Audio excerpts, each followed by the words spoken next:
Ladies and gentlemen, guys and gals, non-binary pals, and the technical rainbow in between, this is Modular Media Wrestling Podcast. I am your host, Chris Boingo Writer Gaston, and with me, as always, is my tag team partner in this endeavor. The Vacuuminator, letting you know that that's nothing to be concerned about. I'm in the process of dealing with a thing. Don't worry, it'll be gone next week. See, 1, 2, 3, 4, 5, 6 X's, 1, 2, 3 Spideys, a lot of Black Series. Are the ones with text on the bottom G.I. Joe?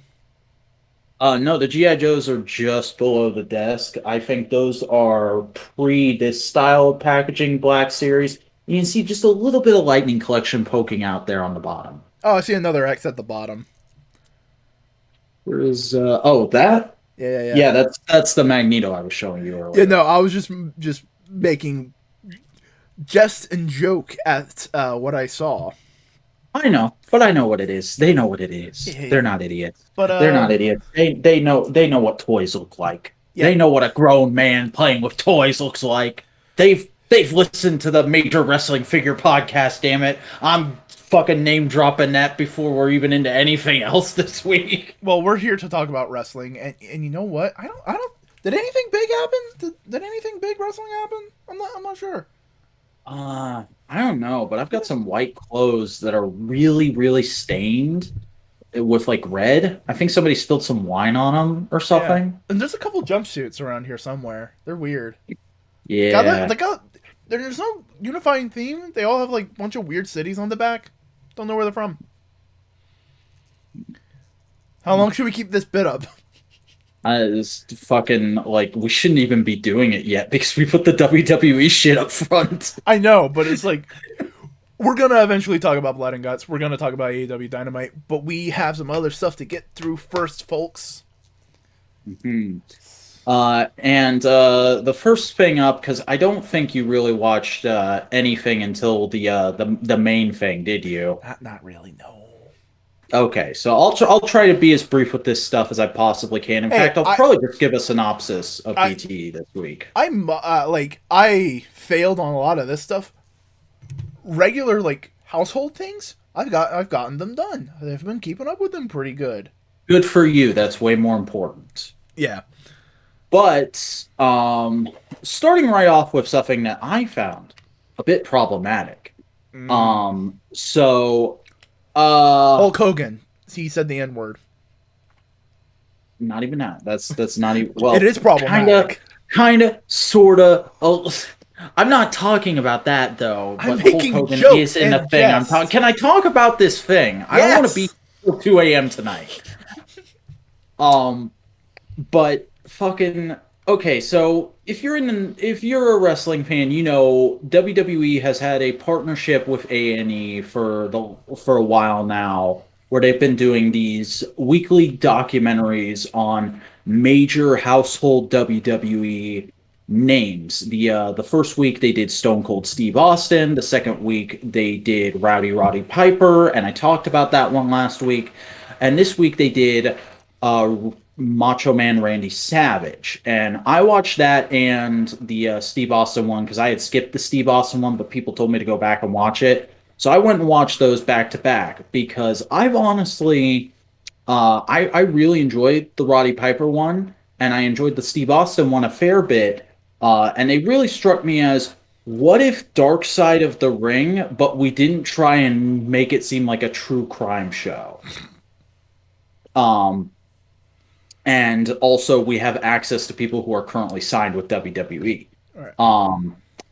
So I had been liking those on that level, and like I won't go into big detail on the Steve Austin one just because it is everything you've ever heard before, but put in proper sequence and done really well. Well, almost everything you've ever heard before. I'll get to that in a minute. Uh, Oh, I think I know what you're talking about. and uh, and it was pretty good. It was nice. It was fun. If you're a Steve Austin fan, it's a nice trip down memory lane. And then this Macho Man one happened, and like I don't want to go full on Comrade Thompson and say this was a burial and the last two were puff pieces by comparison. But this Macho Man one really took a negative slant and really felt like sort of a hit piece, almost more like Dark Side of the Ring than the Eider 2 did. Mm. Because it really focused in on the negative aspects of Randy's character and personality and really treated it like his kayfabe persona was the exact same of him as a real person and treated certain stories by certain not so reliable still living wrestlers as absolute undeniable facts. And I'll admit these are stories we've heard before on the Macho Man and Liz episode of Dark Side of the Ring from back in season 1 of that show. Um, but they were I just don't like them being so played as straight and not like, hey, this is all conjecture. These people aren't alive to defend themselves. Especially when it's put on such a negative slant. Like they went really hard on the fact that there was always the threat of Randy being abusive towards Liz in kayfabe. And they tried to put it over like maybe he actually got abusive towards her in real life, which came off as super disgusting to me. Like, neither of them are alive to tell their side of the story right now. And it really just feels like, yeah, they're dead. We can fucking mythify them and say whatever we want about them. Especially when Hulk Hogan, and this is a story that was in the Dark Side of the Ring episode, tells a story of, oh yeah, Liz ran away from Randy and was living with my wife for a couple days, and then Randy showed up and was screaming at them, and I had to call the cops on him. Like, maybe that happened, maybe it didn't, but it's Hulk fucking Hogan saying it. And he also fucking cops to the fact later in the same fucking documentary that for a good stretch of time, he had a reoccurring radio segment in Tampa where he would call in to his friend's radio show and he would just shit on Randy. I'm being hailed. Do you want me to go on? Briefly. Okay. They had a regular radio show where they would just shit on Randy relentlessly. And it's like, and Hulk Hogan doesn't even act like, yeah, that might have been kind of a dick thing of me to do, but I did do it. It seemed like a good idea at the time. He's full on like, yeah, that's a thing I did, and wasn't it funny? That was a fun time with my friend that's shitting on this guy who I did all this legendary work with. And then, like, another weird thing about it is they spend like almost 10 full minutes at the beginning on Randy's baseball career because Randy was a Major League Baseball player before he was a wrestler. Yep. And like it's cool that they go that in depth with it, but the person that's doing most of the talking about it is Brian Myers. And like if you listen to the Major Wrestling Figure podcast or you know Brian Myers on his own, you know Brian Myers is a huge baseball fan, so it makes sense that he would know all this and would want to talk about this. But he never even met Randy, so it's weird to see him talking about it like he was really close with Randy and he got all this information firsthand. Especially when Matt Cardona, who did actually meet Randy, has a childhood story of going backstage and meeting Randy Savage, only appears in this documentary for like 2 seconds just to go, oh yeah, during the opening. Like, I assume he's going to have a more in-depth interview thing in a later episode. Yeah. But it's so weird that they never put that story in this episode. And then the other thing that's weird is they act like, okay, Randy had this big career in the major leagues, and then he got super injured and he couldn't play baseball anymore. So he decided to go into the family business and become a wrestler. And he was in an indie territory developing his character for like 6 months. Then he got picked up by the WWE. There's a big mystery about who his manager was going to be. Liz got unveiled, and then they were off to the races and blah, blah, blah, blah, blah, blah, blah. They never they never go in depth about any of the storylines they had with Randy beyond that. It's just him and Liz. They never talk about the mega powers. They never really talk about his rivalry with Jake the Snake. Like Jake King the Snake is Macho. in this. They touch on King Macho, but it's more so about how that connected back to his ongoing storyline with Liz. Like, there's so much shit with Randy's actual stuff that he did in WWE or WWF that they leave out of this. And then they talk about his going to WCW and Jerry the fucking King Lawler tells this bullshit story about how they didn't know it was going to happen until it was airing and Randy was supposed to be commenting for WWF that same night. Randy's contract expired 3 months before he appeared in WCW. They had the no compete clauses back then. They had them for expirations back then.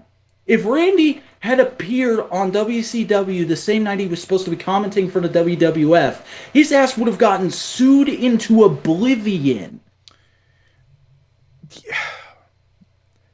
That sounds like old man talking out of his ass. Mm-hmm. And the worst part is they then cut to Vince McMahon, and it's clearly like edited footage just to jive with the story. Like he's probably just talking about Randy going to WCW in general, but they play it like he's talking about that experience of seeing Randy on WCW when he was supposed to be at the commentator table with Vince. And and Vince is like, "Yeah, yeah, it hurt, but you know, it's a business. Life goes on." And I'm like, okay, out of the context you guys put that in, that's probably a good quote, but in the context you put it in, it's fucking disgusting, and it makes no goddamn sense. Um, and they talk about him like he kind of went he somehow went to Hollywood and found success by having a one scene role in Spider-Man but was also spiraling out of control at the same time. And then one day he just magically showed up and had it all back together and had married an old high school Sweetheart. fling, yeah, an old high school sweetheart. And he was in the best shape of his life, and he made good with the Hulkster. And then a week later he was dead. That's how this documentary plays it. Like it is so fucking bizarre how chopped up and jumbled everything is, and like again, how much they focus on maybe he was a wife beater. And I'm like, motherfucker, your first episode was Stone Cold Steve Austin.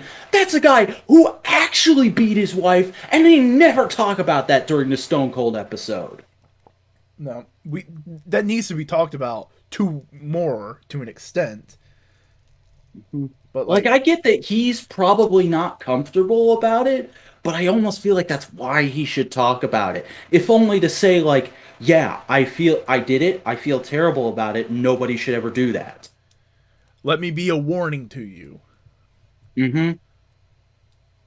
Um, Like, that documentary was just so infuriating to me, and I don't know who they're doing for the next one. I don't have the full slate, but I am not very heavily inclined to watch the next one with how much of a turn they did, for lack of a better term, with that episode. well, who's And supposed I to be need the to take next a. person?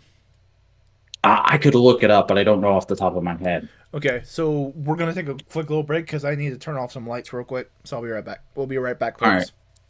I'll Google.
I have the information. We're back, folks.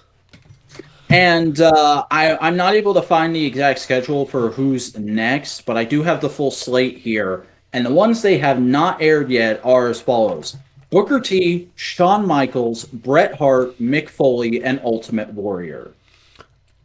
Bret Hart is going to be a massive fucking hit job.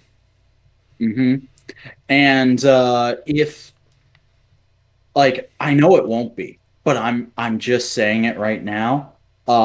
If they still don't acknowledge Ultimate Warrior's fucking homophobic rant, I I will be so goddamn mad when I find out when that episode actually airs. Yeah. Like I know it's not going to be in there. But when I actually hear that it's not in there, I will be like, I'm going to go in the other room and you're going to give me an hour. It's WWE rewriting their history. Yeah, as they always do. Hey, everybody, the Attitude Era was totally awesome and everything went off exactly as planned and it was all a clear Sing Sing story. And you know, there was nothing stupid or bad and there were no plans changed at all in the Ruthless Aggression Era. Yeah, totally. And Degeneration X was totally like a 1-to-1 to the NWO. Mm-hmm. Definitely. Man, when they drove that tank. Yeah. Oh man. You know, that's the best part about being into wrestling, specifically WWE, is just, you know, through the magic of kayfabe, reality can be whatever we want it to be.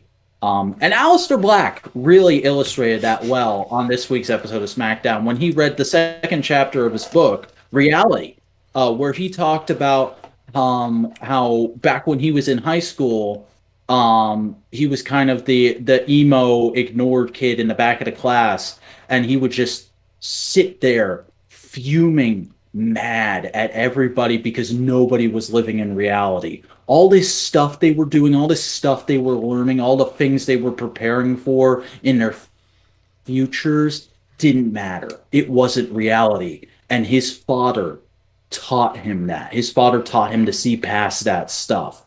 And he wishes he could share those secrets to what the real world is with the rest of the roster, but they're just not ready for it. And I enjoyed that. Like, it's very cliche, but it was very well executed. You Very, can tell like they've got their best writer on it right now. very dumb thought. This is trying to Darby Allin up Aleister Black. Oh, obviously, dude. With, Obviously. and this is just me. I can see a little Grant Morrison in there. A little bit. A little bit. I don't think anybody on the WWE writing room has ever read a Grant Morrison book. I don't think Aleister Black's ever read a Grant Morrison book. Alistair Black walks into the writing room, just suddenly has a Scottish accent, and he goes, "Of course Bray Wyatt's a magical man on a kid's show. Of course he can take people into an alternate reality and just fucking have puppets do magic shit to them and beat the fuck out of them. Of course! Of course, that all works just fine." He was the fifth dimensional spirit I saw in Kathmandu. What'd you saw in Kathmandu? Oh, I saw some fifth dimensional spirits. I was high on peyote. You were I high on love Grant peyote? Morrison so much. I love Grant Morrison so much. And for those of you who don't know what we're talking about, who are just wrestling fans listening to this, all one of you, Grant Morrison is a legendary comic book writer who we both love because he just takes everything in comics at face value and then like tries to do high-minded bullshit with it. Like he's the guy who will go, "Of course Batman has a Robin. Of course Batman just runs around with a little boy in shorts. And of course they have all these fantastical adventures together and it's fine and there's nothing gay about it at all. But also there's all these high evolutionary concepts with Batman and he's a very multiversal character who can reverberate through time." God damn it. And that's not even the crazy parts about Grant Morrison. Yeah. I still, like, genuinely, one day on, because I want to have, like, forearm sleeves of tattoos of, like, important things and, like, in a nice, cool design of, like, what I would like. And I want, in my elbow pit, I want the right hand of doom of Hellboy in my right arm. And right below it, I want the coyote at the end, the coyote gospel. Hell yeah. You know, just that Christ pose of a cartoon goddamn coyote. Sick. And on my left Well, arm, I want the pipe from the Treachery of Images. um, well, that's all the WWE content news for this week. But then there's also a bit of a talent update, bit of a roster update, which is that I did not watch this, but on SmackDown last week, Daniel Bryan was in the main event against Roman Reigns for the WWE Championship, I believe it is. Roman has right Universal. now. Universal. Universal Championship.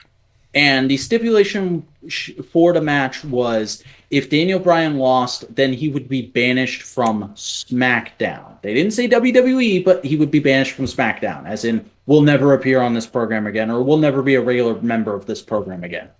He could, and everybody was assuming, like, okay, he's going to lose, and he'll either go to Raw or NXT to kind of liven those shows up a bit more.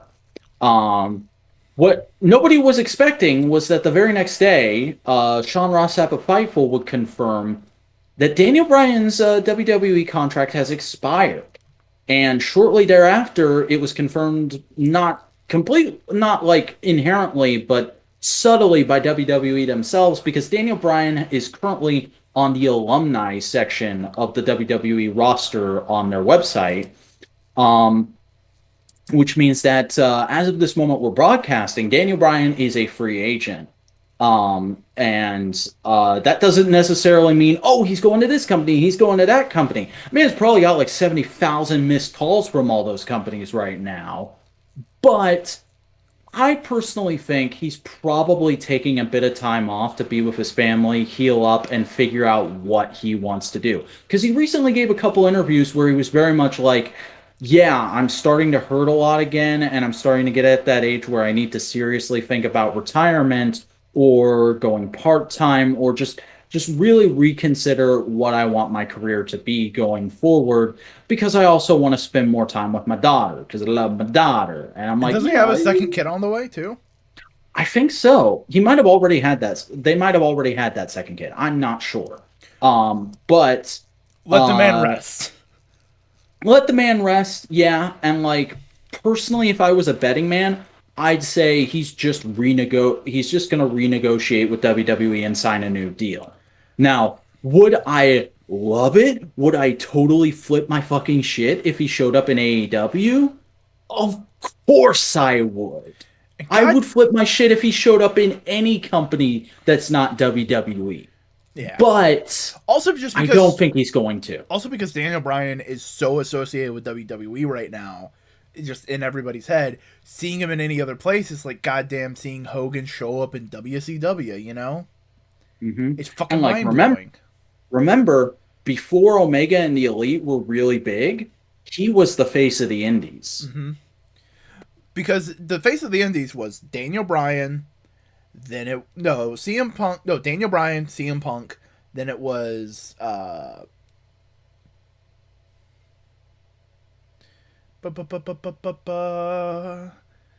the Indies he was called something black, but he's Seth Rollins now.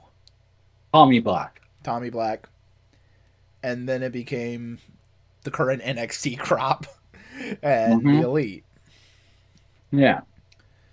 So to have Bryan Danielson show up in AEW would be fascinating. It would be like one of the fucking old gods descended from heaven. God damn. I wouldn't mind seeing that just for the fact of seeing Kenny Omega versus Bryan Danielson.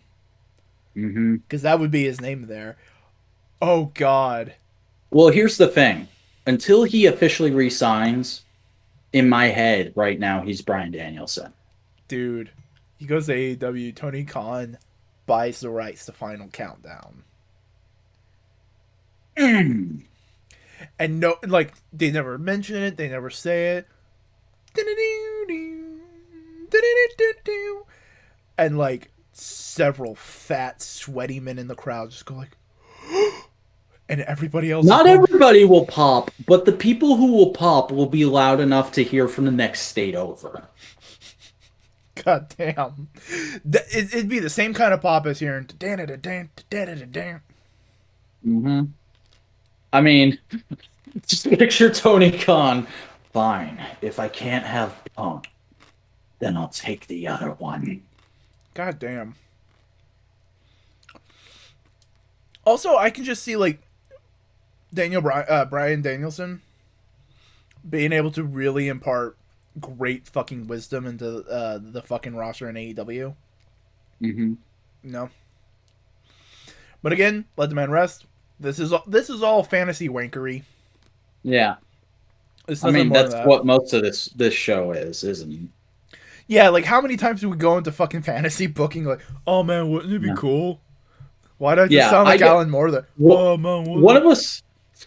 I don't know. Did you hear Alan Moore is going to do is like signed a book deal to do a long fantasy novel series? Yeah, I think he's done like a novel before, but like to do a brand new novel, I mean, he's tired of the comic book industry. I think that's fine. But Good on like the you, way Alan Moore. he isn't saying this, but the way he's talking about it in interviews, it's like he wants to do the next Game of Thrones. God damn, Alan Moore. Do you like money or do you hate money? Be consistent. I don't like my.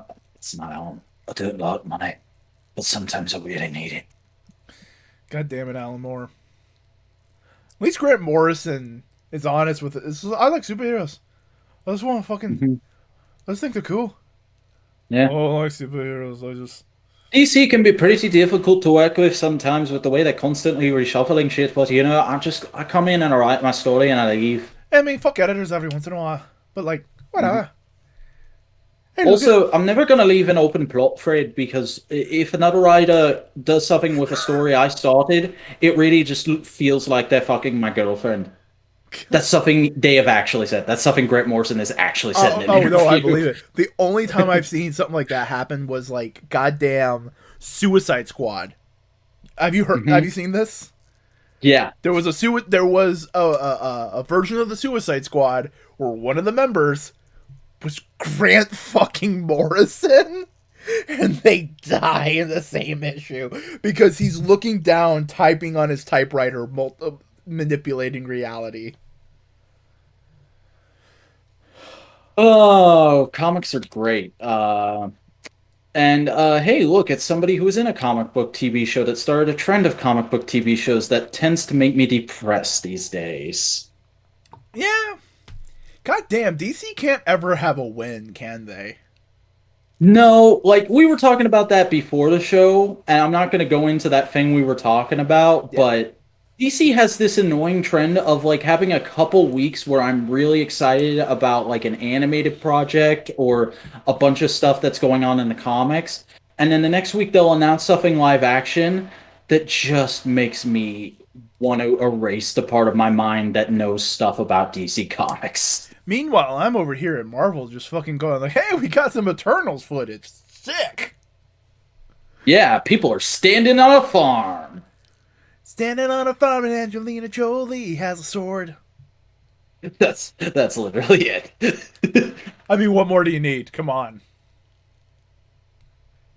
At this point with the MCU, I mean, if you're in it, you're in it. And Loki's on Wednesday, so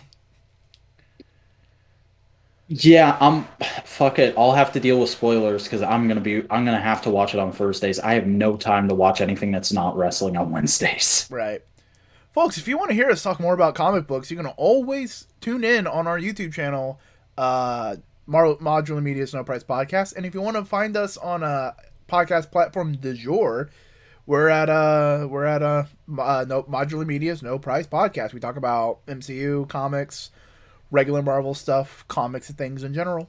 So yeah, Yeah, we haven't been doing stupid, useless, off-topic tangents. We've been getting ready to plug our show. yeah, no, that's always what we do. We plug. Mhm. But you clearly wanted to talk about Heels because you put this trailer on the card. Yeah, it's Um, Heels is a drama series being headlined by Stephen Amell, who you might know as Arrow. Where basically a dude is trying what to. about Green? No, sorry. You might have seen Stephen Amell in Crisis on Infinite Earths. You know Stephen Amell, the WWE superstar who wrestled at WrestleMania? Was it WrestleMania, wasn't he? I tend to only ever think about his All In match. Yeah, no, he wrestled this weird dude named Stardust. I wonder what he's doing now. Oh yeah, that's right. That was one of Cody's last WWE matches. Wow. I tend not to think about Cody's WWE career these days. Also, Pac was like one of his minions. Yeah. Damn, that's just a trip, isn't it? God damn, it's so fucking weird. Like, Cody was recruiting for AEW all the way back in WWE. That wasn't even young Cody. That was him in disguise. That was current Cody in disguise, fucking Steve Rogers time traveling. And we'll need you, my brother, and we'll need Pac, and hey, Matt Cardona, you want to come in AEW once in a while? What's an AEW? You just want to come in and hang out? Yeah, man, I'm always down to hang out. It's like there's one night after Raw where they had a really shitty day at the office, just him, Neville, and Zack Ryder sitting backstage, and he's just like, "Man, guys, I don't know what it is, but I'm really starting to think this isn't the right place for us." And he just gets up and walks away. No, but basically, Stephen Amell's character seems to be a dude, not necessarily sad with his life, but kind of more like disappointed that he's not doing everything he wants to do, and goes like, you know what? Let's revive Dad's indie wrestling fed for the town and give the town something to be proud of. And you know what? You know what'll get the crowd roaring? A good guy. And I'm gonna make you, my drunk, irresponsible brother, a good guy. Yeah. And in order to have my brother be the good guy, I'm going to be the bad. Like Steve, it's called heels because Stephen Amell is the main character, but he's going to be the heel that makes the hero. Yeah. He's gonna fall on the grenade for the sake of his family's legacy. Yeah, I mean, it seems like an interesting thing playing with kayfabe, playing with that whole reality of like perception is reality kind of idea with drama. It seems like an interesting show. It seems like the kind of wrestling show that I could get my mom into. Yeah, because it's definitely going to be a lot of melodrama, but there will probably be some fun stuff for wrestling fans in there too. And it does feel more so than a lot of other projects because we're seeing such an interesting explosion of mainstream wrestling content right now. Yeah. But this seems like one of the ones that there's a genuine passion for wrestling in it, especially knowing that it's coming from Amel, somebody who has hung out with a lot of wrestlers and has actually wrestled himself. And like, I don't know, I really like that line in the trailer of like, yeah, you're the former varsity star who just made one bad decision. I'm the guy who sells lawnmowers down the street. Like I really like that not giving himself enough credit because he's it seems like his character is single-handedly going to bring back this promotion with maybe some help here and there from the townspeople. Yeah, and you saw like there was one shot with like a couple of like what I would imagine would be the roster, and they're average Joes. Yeah. But like it seems really cool. It seems really interesting. It definitely feels like a series that is going to be. I'm not a fan of wrestling, but this show's really cool for people. You know. hmm And coming from a background like Arrow, Stephen Amell really knows how to make shows like that. Yeah. Yeah, I'm not a fan of comics, but you know, Arrow, it's fine. It's Yeah. going to be most people's response. And the people who are already into it are going to be like, yeah, no, they do some things a little weird, but like most of it's good. I remember before Flash even, I'm sorry, I keep going into this shit, but before Flash even debuted in that show, there was like a season and a half where I would regularly run into people who don't know anything about Green, who didn't probably do now, but didn't then know anything about Green Arrow, and would be like, "Hey man, you watching that new Robin Hood show called Arrow?" And I'd just be like, "Motherfuckers, that's my favorite DC character who isn't my waifu, and it's not even that character. They're just making a Batman show. Why?" Yeah, it was just Batman. But no, WB wants Batman to be in the movies only. Mhm. But we can name drop him. We can go to fucking Gotham. We can have a show about his fucking cousin. But Bruce Wayne can never appear in the CWDC universe. Unless he's a child. Mhm. Or was Gotham not part of it? I don't remember. Gotham was not part of it, but I would not be surprised if they had like a multiverse cameo of it at some point. You know what that should have been? It But should have been Nightwing. fuck yeah. I would so go for a Nightwing show. Especially with Especially the, if it's anything like the current Tom Taylor run. especially with the fact that A, Nightwing is also a huge man slut, so you could have a lot of relationship drama, which CW loves to do. I mean, like, one of his biggest relationships in his own comics that nobody ever talks about is that for a while there, he was fucking the daughter of the dude who killed his parents. Jesus fucking Christ. Melinda Zuko. She's now the mayor of Bloodhaven. Comics! I mean, hey, I'm reading comics with a giant talking tree, 2 giant talking trees, 3 goddamn giant talking trees. Dude, you're reading multiple comics that take place on a sentient island that fucks. Yeah. I mean, so are you. So again, Modular people. Media is no prize podcast, everybody. Anyways, let's talk about this week's episode of Impact, which is following up on Kenny Omega's Impact Championship win at Rebellion. The show opened up with Scott D'Amore addressing the roster and basically saying, hey, Rich Swann, he fought a good match. I'm really proud of him, but of course he didn't win. Our championship now belongs to a guy who doesn't even work for this company. And Rich Swann didn't have a... There's 2 of them. Yeah. And Rich Swann, normally he would have had a rematch clause, but because this was such a special occasion, we didn't think to put that in the contract. So Rich is just off healing up right now. We might hear from him at some point. Probably not, though, because I bet he's real fucking embarrassed. Anyway, here's what we're going to do. Kenny Omega, I know you're watching right now, or I know at least Don Callis is watching because he's my business partner, so he needs to watch the product. If Kenny Omega is not here by the end of tonight's episode, I'm going to strip him of the titles and he'll be banned from Impact Wrestling. And in case he does actually show up, for the next 2 weeks, we're going to have a bunch of qualifying matches to determine the entrance in a 6-man match, every man for himself, to determine the number 1 contender to the Impact and TNA World Championships. And that will be the main event of Under Siege, which is the next Impact pay-per-view. Nice. So Allow that's Impact kind of... to build a star up to eventually get to Kenny.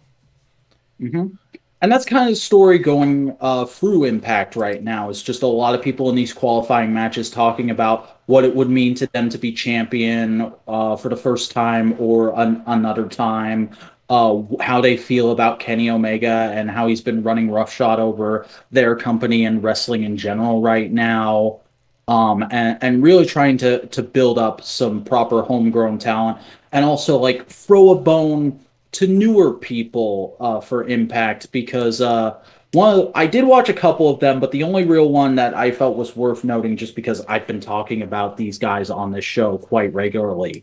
Matt Cardona and Brian Myers had one of those number 1 contendership matches against each other, following up on their match from Rebellion, which, if you remember, ended in seemingly Matt Cardona getting injured and then Brian Myers picking up the win in kind of a cheaty cheat, heely heel way.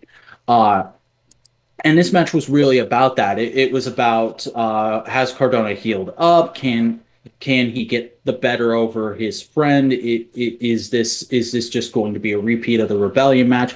And it was and it wasn't. We got some kind of like, oh, maybe his knee still hurts spots, but ultimately, after a few trials and tribulations, Cardona hit the radio silence to pick up the win against Myers, and he is going to be in that six-man match at Under Siege, along with a couple of other guys who mostly aren't coming to mind at the moment.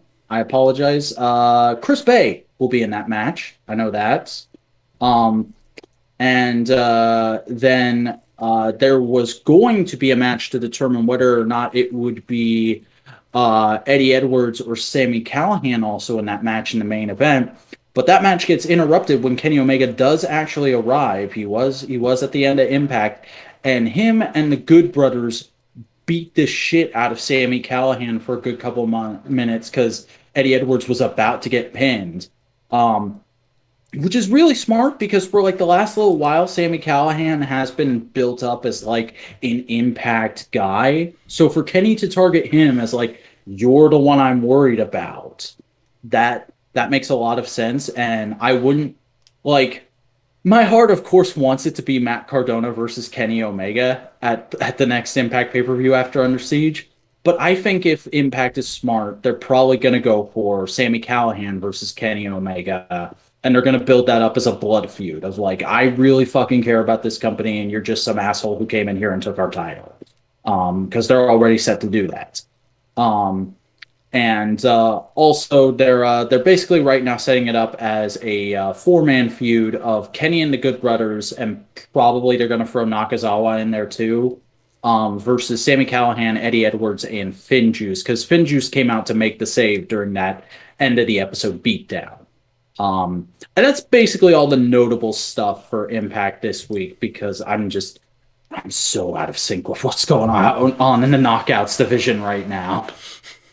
Things are happening. Multiple Mm-hmm. things. Deonna Purrazzo is still the champion. I know that. Um, but then we did have Being the Elite this week, and it was a much more Young Bucks focused episode of Being the Elite than we have been getting lately. I like that they're making that a part of the heel gimmick of like, okay, when we were at our most popular, we were playing heels in Ring of Honor and New Japan, and that's when Being the Elite was just about us. So we'll still have some side things here and there, but now that we're heels again, let's take back over Being the Elite as much as we can. Let's be in like every other segment. So there's a lot of stuff of them talking up their gear, doing little like goofy bits here and there. Like Nick Jackson is getting really good at doing trick shots. Like there's two segments in this episode where Nick Jackson does a trick shot with a basketball hoop in his backyard, and his kids are like, "Wow, Dad, you're so great. How'd you do it?" And he's like, "I'm just that good." It's very kind of corny Nick Jackson, almost along the same lines of the merch freak gimmick. Um, but did I ever tell you about the merch freak gimmick?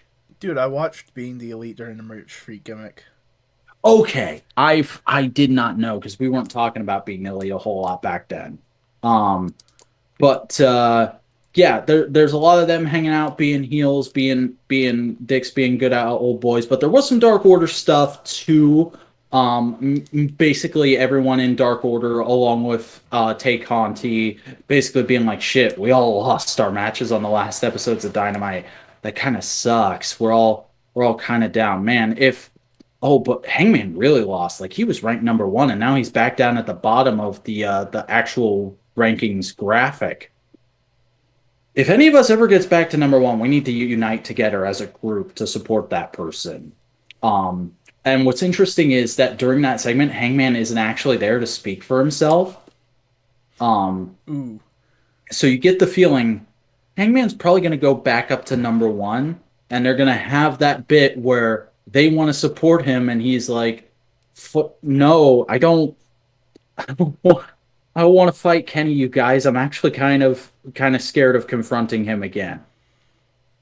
And like when they get there, I would really love it if we could have a big old wholesome moment of like, Adam, you can do this. You're strong enough. Like Dark Order, just fucking hug it out with him. You can do this, man. Dude, imagine. Okay, here's the fantasy booking of the evening. They do that. They get to the point where Hangman is number one, and he's number one for a good like month or two, and Dark Order's going like, "Man, you can do it. You can go for it." No, no, no. I don't want to confront. I don't want to confront Omega. I don't want to do anything like that. And then Anna Jay appears, not necessarily to be wrestling or completely uninjured. She's like, she finally shows up and goes like, "No, you're their hope. You need to do this. Slap. Get over yourself." Something, something along those Yeah. lines, or like another comic book reference. Stand, standing, Mr. Miracle. Oh yes, yes, of course. I haven't read that in a long time. Not since it finished, so didn't immediately come to mind. But yeah, that would be great. Um, Speaking of Anna Jay, Stu did specifically go looking for her with Brandon this week, and then mistook Will fucking Hobbs for her. And there's a fucking hilarious bit where Hobbs camera trickery. I know. Where Will Hobbs is just looking at him like, "What the fuck do you want?" And he goes, "You're not a beautiful woman." And he's like, "The fuck did you just say?" And Brandon's like, "I think we should run." And they just start booking it. Run. Uh, kinda. Um, but that's pretty much everything with the Dark Order this week. Oh yeah, John Silver is currently missing. They did play that up pretty heavily, so there's probably going to be a goofy "We're looking for John Silver" segment next week. Where in the world is Johnny's Berry Hungry? Yeah. Um, You were even kind of in tune with that. I know. Uh, and then other notable bits. A little bit of build for the JD Drake, Ryan Nemeth, Peter Avalon, Cesar Bononi faction. With a very BTE level humor bit where JD and Ryan are talking, and then they hear Peter and Caesar like making like, "Oh yeah, yeah, right there. Oh yeah, you got it. Come on, keep going. Oh yeah, that's great. I haven't had a session like this in a long time." And they're like, "What the fuck are they doing?" And they walk over, and Peter's trimming Caesar's mustache. Oh, haha. Gay joke. hmm Speaking of gay jokes, the Good Brothers were taught by Matt and Nick this week. Yeah, we can't do this anymore. We actually got a cease and desist over that. We do this now. We do the E for elite, and they're like, and because it's the Good Brothers, they're like, what is this? Is this like, can we like scissor each other? Come on, scissor me. I'm not gonna fucking scissor you. Nick's scissoring me. Why won't you scissor me, Matt?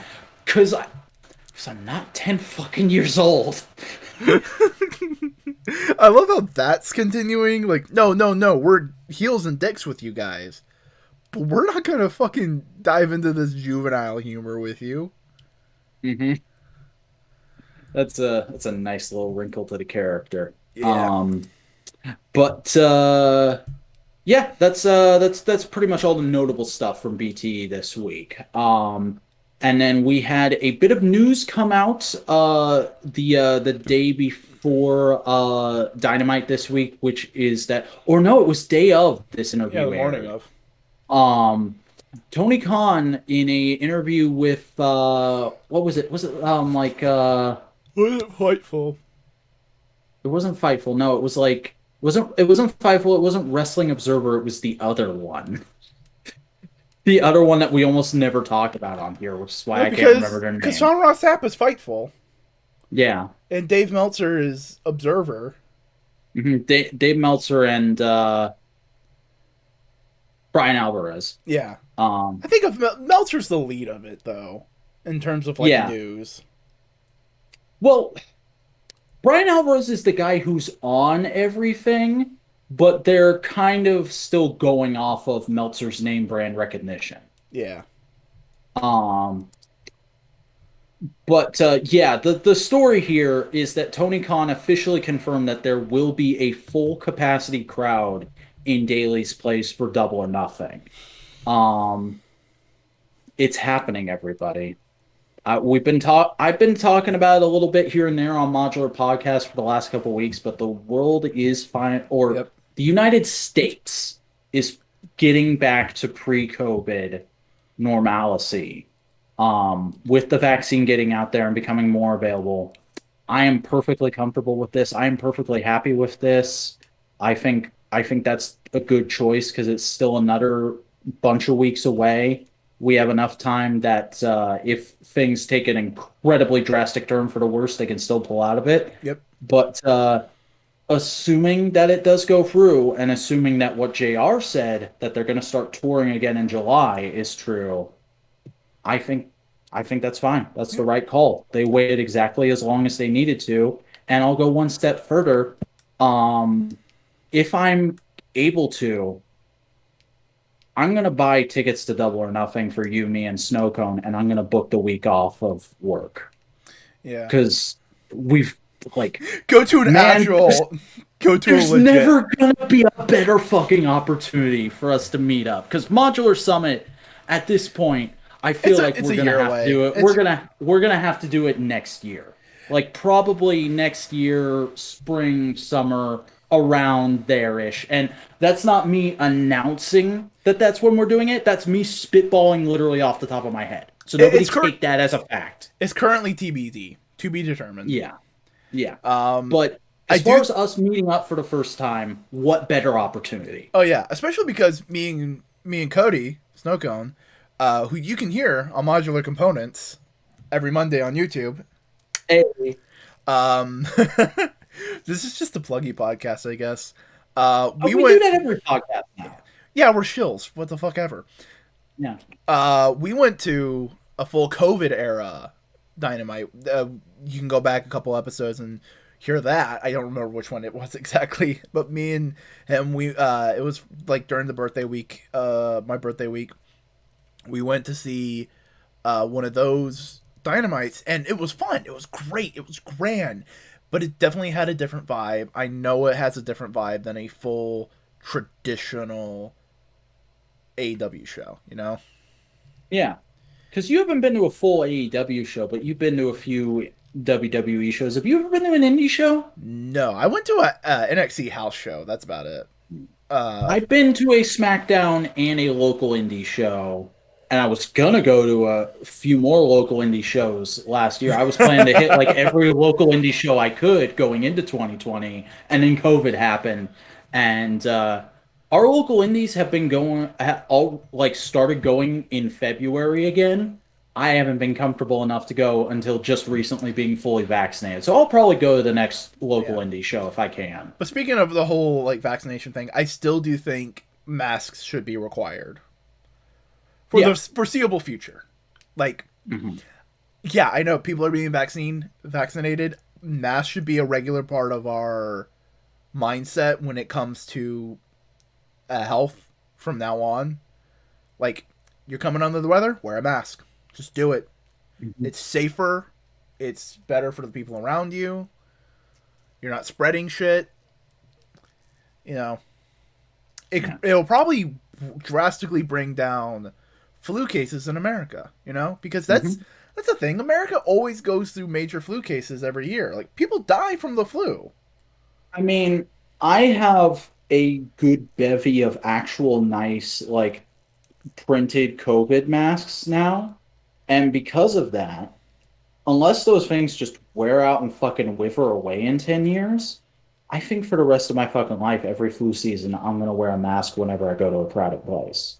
I don't know if, like, past this year, all year round, I'll wear a mask. I don't think I can do that, but definitely during flu season. I mean, now that people are just aware of the fact that oh yeah, I can wear this, I think it's going to be more of a thing in America at least. Always been a thing in Hmm. Japan, but especially because Japan, Asian countries, because it's a thing in China too. yeah, but I'm a weeb. I think in terms of Japan.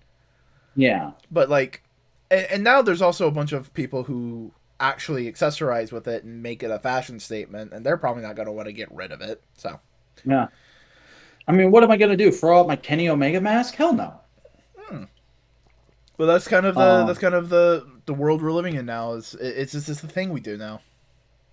I mean, like, it's weird to say, but it's proper, but it's uncomfortable to say still. This pandemic is kind of our generation's 9/11. It's not even that. It's our Spanish flu. It's a thing that a lot of people fucking go through, but it's like Yeah. it's weird. It's nebulous because there was a definitive point of 9/11. You know what I'm saying? What the Mhm. fuck are we talking about in this wrestling podcast? We've gotten really off topic, I know, I but know. like I I know. just wanted to say like cuz I have this is something we've never talked about. Is why we're going so hard on this. I I have this thing where like I acknowledge, yeah, I was alive during 9/11, but I was way too young to fucking remember it or process it. So like my mom tells me I saw the second plane go in on TV, but I was probably just in the same room because I don't have that image in my memory the way other people do. See, I've seen it in documentaries and shit. yeah, see, Um, I'm just a little bit older than you, so I definitely have the vivid memory of seeing the TV in school just on, and that image happening. Uh, and the fact that my father was military meant that military family were all told, "Hey, fucking go home, be safe," because you're related to people in the military. That's just lockdown, do it. So like I okay. got pulled out of school, we went home, like that's what happened with me because they didn't know what was fucking going on. So it was just like fuck. Yeah, but like I guess for people my age and younger, this whole thing has felt like a very 9/11 type event of like there is a way of life pre-COVID and there Mm-hmm. is a way of life post-COVID. We're never going to be truly back to the way things were before COVID. Right. Um I eh, would hazard a guess that restaurants are just gonna keep staff wearing masks. Probably. Um Not extensively, but not like required, but I have a feeling some are. This is going to be a thing now. Uh, definitely. it wearing a mask is going to be wearing having an umbrella. You're not going to need it all the time, but there are going to be times where you go like, oh no, I need my mask. Mhm. Yeah, Um but moving on from that trash taste podcast level tangent, you've been watching um Trash Taste. I was listening to the one with the cross-dressing wrestler today. Oh, Ladybeard. Yeah, that's his name. Well, that's a good episode. But He's fucking we hilarious. had But we'll get. we had AEW Road 2 air this week, as it does every week now. But on this week's Road 2, it was basically two big segments.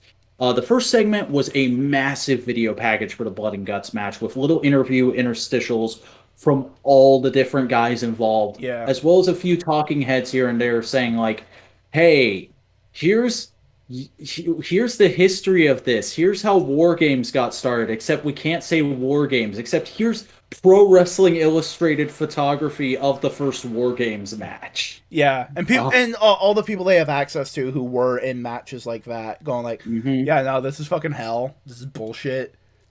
Yeah, This is dumb. But they're gonna be fucking badasses because of it. It's fucking yeah, badass, just right?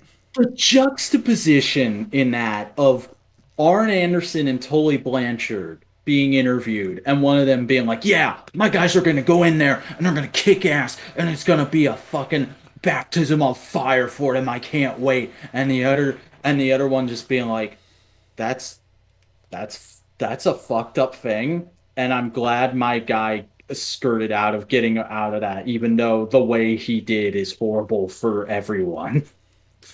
And Dustin just going like, yeah, no, it's hell. It's hell. Hmm. You don't want to deal with it. It's Yeah. hell. It's uh, I And like then the I like it. It was a good segment. It really hyped it up, but also like it linked it to continuity and legacy that it desperately needs, but they can't because just it's fucking wrestling, man. yeah. There's endless continuity. It's all a rich tapestry. Yeah, comic book fans being fan of continuity. Who'da thunk? Um, Um, you know what this was? This was the renaming of Shazam, so they don't have to say Captain Marvel. that and like now that we're talking about this in comic book terms, I kind of realize like this is almost booked like a comic book itself, where you have the main story, and then you have the backup feature of QT goes to therapy. God damn. Because QT's just sitting in his therapy office, and he's like, "It's QT Marshall, Marshall." I don't know why people can't fucking understand that. And she's like, "Maybe you could put an extra A in there." And he's like, "Why should I have to change it?" Like QT is the fucking Venom, the fucking early Eddie Brock Venom to Cody's Peter Parker Spider-Man. Cause it's fucking because when Eddie Brock started out, he has come so far from that in comics now. Oh But when yeah, Eddie Brock started out, Eddie Brock, best dad. The idea behind the character was the antithesis to Spider-Man being the I take every responsibility I can. I take the weight of the shoulders of the weight of the world on my shoulders and I carry it. It's no, everything I do wrong is somebody else's fault. Yep. Like it's never my fault. That was the first idea with Eddie Brock. And that's kind of the same thing QT's doing, except not because he's kind of justified in some states. Like he talks about the fact that he has an award-winning documentary on Amazon, which he said that and I was like, shit, fuck, I meant to watch that months ago and never did. No, no, Like, oh no, no, no. no. What did QT say? Yeah. I have an award-winning documentary on Amazon. I paid my dues on the indies for years. I have an incredible wrestling school, and Cody just waltzed in there and put his name on the building and acts like he owns the place and expects me to just get in the ring and fucking play around with -1. And you know what? I'll say it. Fuck that kid. Nah. There's my QT impression. Are you happy? For podcast for audio only listeners, Fak has a hairline that resembles QT Marshall, Especially when I pull it back. and we Uh, recognized that before the podcast. And I was just like, "Fucking do it." No, this was good hype up, build up. It was mostly for blood and guts, which it has to be. yeah. It was good. It was solid, but then we had the show itself, But and before we do you get want to to take? it, why don't we take a little Oh piss yeah, break and get some drinks? So we'll be right back, folks. excellent, excellent idea. I could use a snack.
And you know what, folks?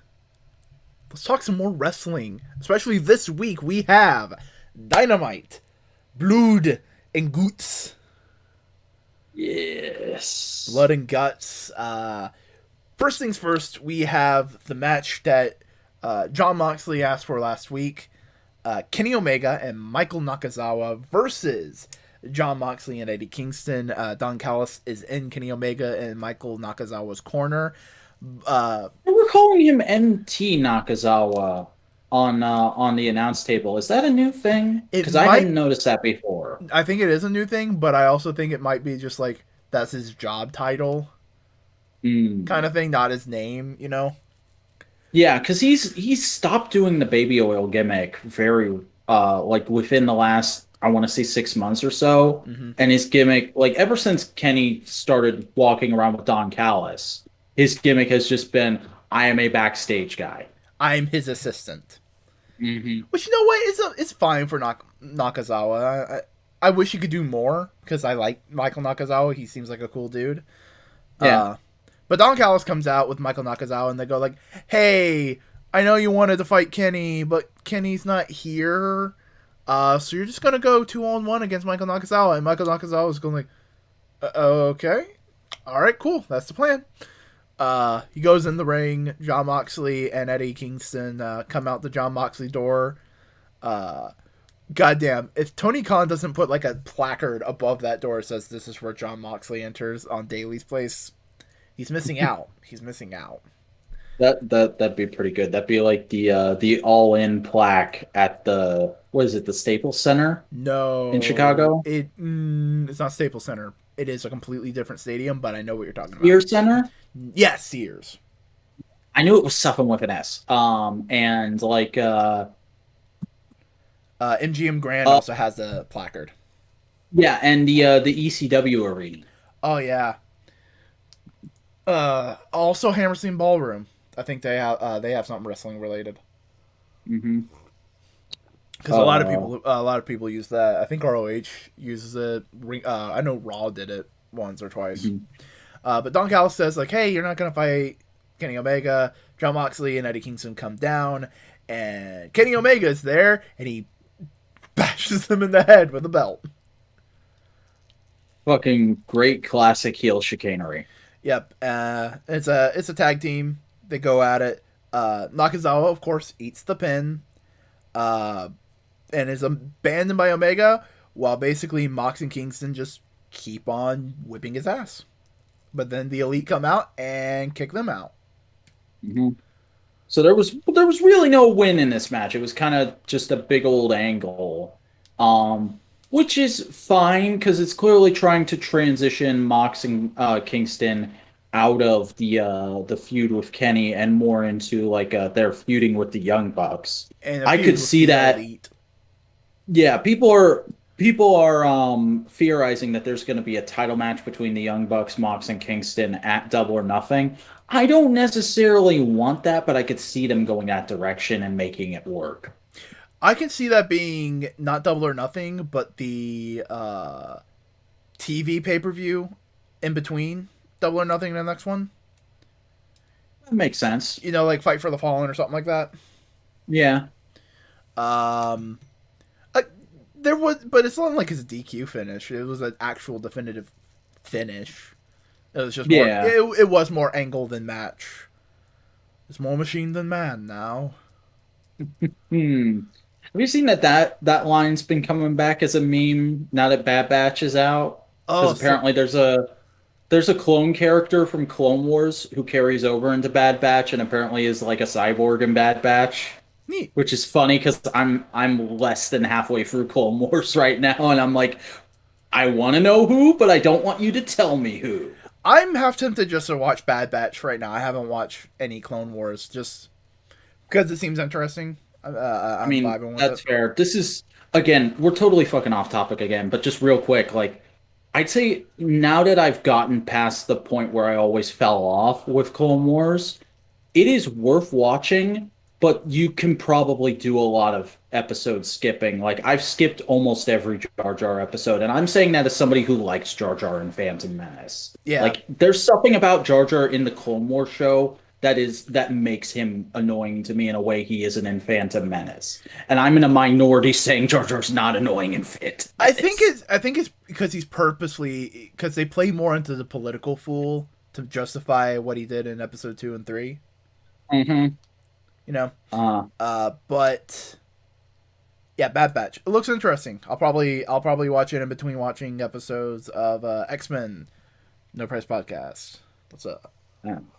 Uh, but after that match, we got a bit of an announcement for Double or Nothing, which is that the women's title match is officially going to be Hikaru Shida versus Dr. Britt Baker, DMD. We all kind of knew this was where it was going, but to have official confirmation is very nice. I like that they kind of built, like, they really did play this show as this is a pay-per-view but on TV with we're announcing stuff for the next pay-per-view for the first time here. This is a pre-show a few weeks in advance. Mm-hmm. And I'm excited about. I don't like. Here's the thing. I like Britt Baker. I think she's got a great character, but I'm still very unsure about her ring work because the one really amazing match she's had, it was with another wrestler who was already really good in the ring. And there's a part of me that's like, how much of that match was Thunder Rosa carrying Britt? I'm not saying Britt didn't do some amazing shit in that match, but like, are we going to get the same result with Britt and Hikaru? I don't know, but I am very happy that this is where we're getting that match, especially because in her last big championship match build, Hikaru said that like in her present, her dream is to defend the title in front of a full crowd. We're getting our first full crowd in AEW since the beginning of the pandemic at Double or Nothing. And I think it would be really fitting for, as we have been predicting, Britt Baker wins the title at Double or Nothing. She leaves Hikaru Shida in the ring. And I'll try, if we're there, I'm going to try and get it started. We're doing a thank you, Hikaru chant, for getting us through the pandemic and elevating this division so much. Yeah, but especially because the division where it's at right now, honestly, I think having Britt as champion might be the better choice. Because think of how many babyface women can have a storyline chasing the belt. Mm-hmm. Because, like, yeah, you can have a bunch of cool babyface matches with Hikaru Shida. But, like, imagine Hikaru going after the belt after Britt. Thunder Rosa going after Britt with the belt. Chris Statlander going after the belt. Like, you can build a lot of cool stories and build a lot of cool baby faces like that. I just think it'd be neat. And since that was a shorter bit, you want to take your boy? Yeah, I'll go ahead and take my boy. We had in the second match of the night the American Nightmare Cody Rhodes with Arn Anderson in his corner versus QT Marshall with the Factory in his corner. I think a lot of people are going to be surprised, but I actually didn't like this match a whole lot. Like, I think this was a good Cody match, but this wasn't the match we needed right now. Like, if you're thinking of this from the idea of this is Cody as the returning conquering hero, yeah, it's great, it works, but in the grander scheme of QT is the leader of this new up-and-coming heel act, and he's been dominating for the last little while, and Cody's been off doing other fucking shit. It's a little weird, especially with certain spots in the match. Like, the match starts off with Cody trying to beat QT with his weight belt. I believe the referee was Bryce Remsburg. Mm-hmm. Yeah. He takes the belt and throws it out of the ring, and I was like, that's fucking great. Keep Cody in line, because I like him, but he shouldn't be doing shit like that if he's a face. And then immediately QT does the same thing, and I'm like, it would have pissed the crowd off so much, but how is that not an immediate disqualification? Bryce Remsburg, no, he fucking saw it. He turned around right as it was happening. Yeah, and like, he immediately said, like, what are you doing? Stop that. Mm-hmm. But remember, AEW doesn't like to do DQs. It's like, no, stop. Play by the rules. I mean, Cody had the first time limit draw. Who's to say he can't have the first DQ as well? Yeah, but also like when I was watching it, Bryce Remsburg was looking outside the ring. He didn't see it until like right as it was hitting his back, and then it's like, I didn't see you actually fucking hit him, but I know you did. Don't fucking do it again, you dipshit. But then, how is later in the match Arn Anderson attacking QT? Okay, how did he not get ejected from ringside for that? Because he's Arn Anderson. You gonna tell him no?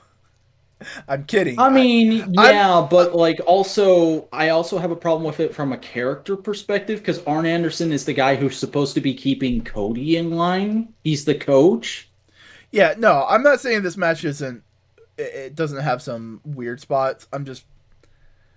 I also think It's more trying to get the angle across. QT is the tactical leader. He's not the best wrestler out of the bunch of them. He's great at tactics. He's great at like going like you go He's there, good you at go here. He's good at planning. He's not a good ring general. Right. Um, but And they're trying to set up that Anthony Ogogo is the breakout. He's a good wrestle boy out of this whole thing. yeah, because remember they've been training a go-go up since forever. Like we're getting into this a little 2019. early. I do have a few extra things to say about this match before we really get into the ending, but yeah, go was their first developmental talent, and he's only just recently started doing work on Dynamite. Yeah. So, um, but to say a few positive things about this match, I do like how like really aggressive they got at one point. The like sequence of slaps into the almost no the oh, I forget what it's called. The thing where he drops down and punches like Dusty used to. Yeah, I just call it a Dusty Punch. Yeah, it's not a flip flop and fly. It's not an atomic elbow. It's something else. There is a name for it, but I can never think of it. I liked seeing that, and I think this match had the best use of a Crossroads in a Cody match in a long time Are you talking about the because they didn't do reversal? the what? Are you talking about the reversal? Yeah, because they didn't do the thing where Cody hits it and then he's like, it's not enough. Hits it again, tries to put him away.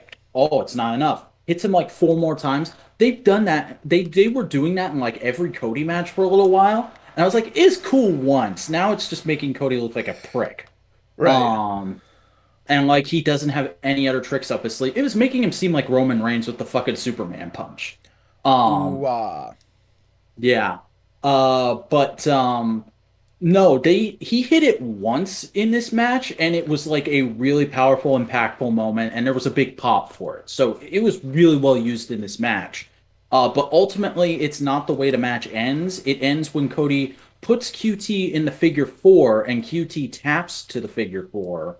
Um, which, given what this show is and the heritage that there is in that move that connects to the other big thing in this show, kind of makes sense to end this match with that move.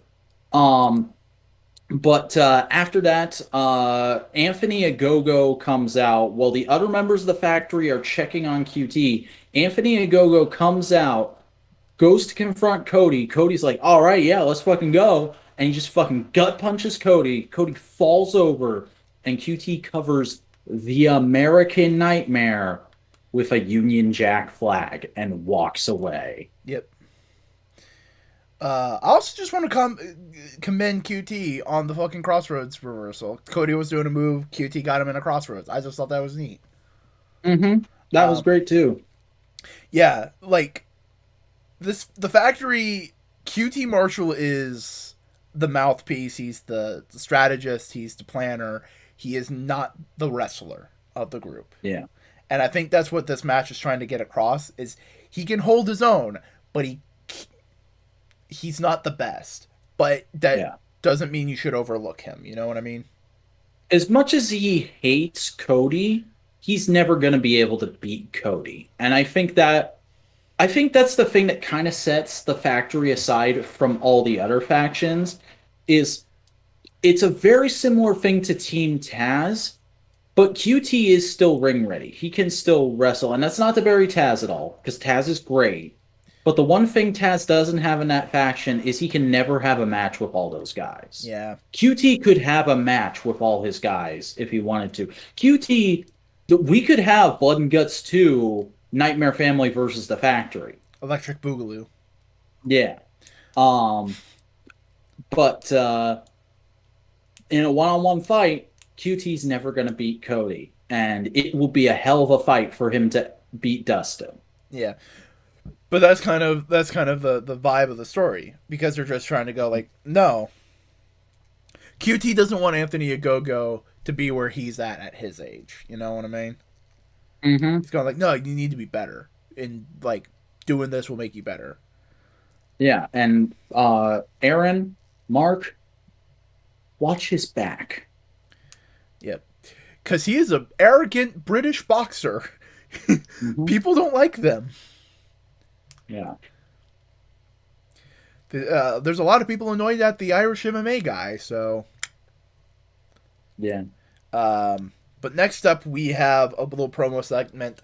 Alex Marvarez talks to Ethan Page and Scorpio Sky. Scorpio Sky basically goes like, yo, I'm dope. I'm the future. I'm hot. Look at me. I'm sick.